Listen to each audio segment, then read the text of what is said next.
This morning I woke up and the ground was covered in snow. Then I woke up again and it was just fog.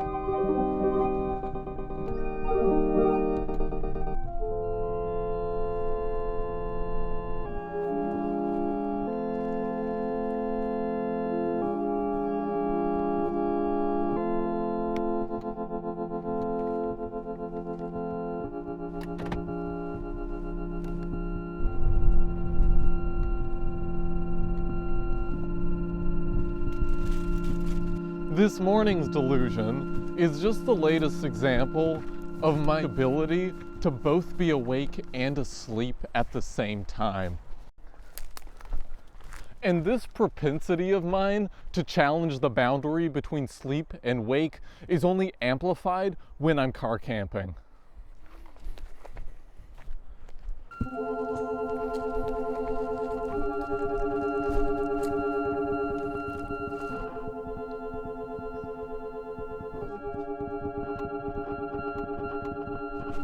Boo.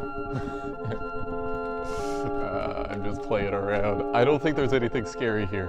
Although, would you catch me here after dark? Unsure.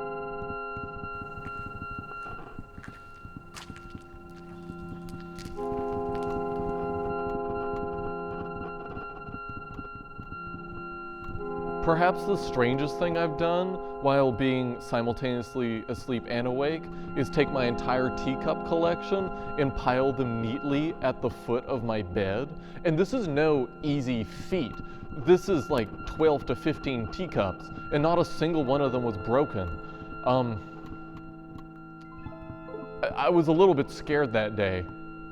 As I got older, these events became less and less frequent, until I started car camping, and now they're back.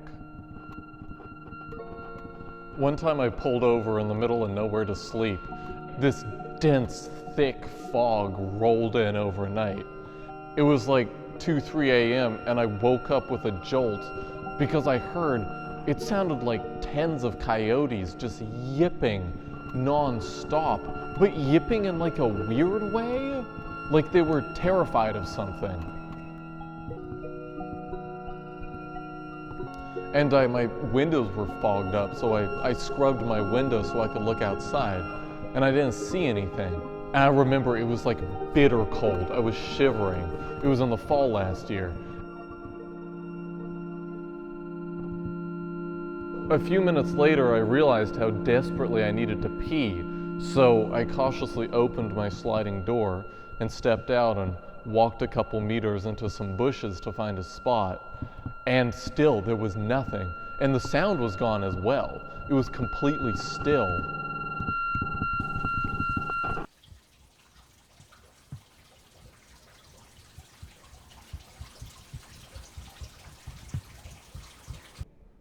So I finished peeing, and I turned around, and there was someone sitting in the driver's seat of my van, just looking at me.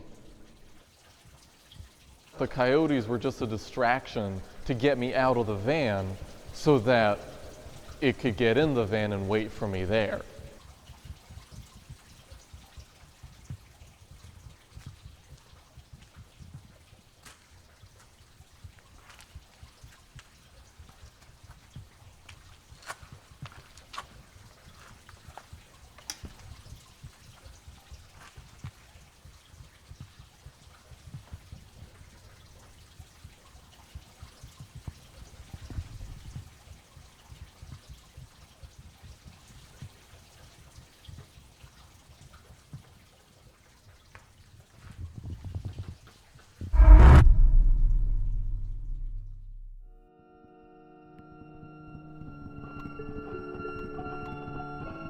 Of course, the next thing that happened was I woke up.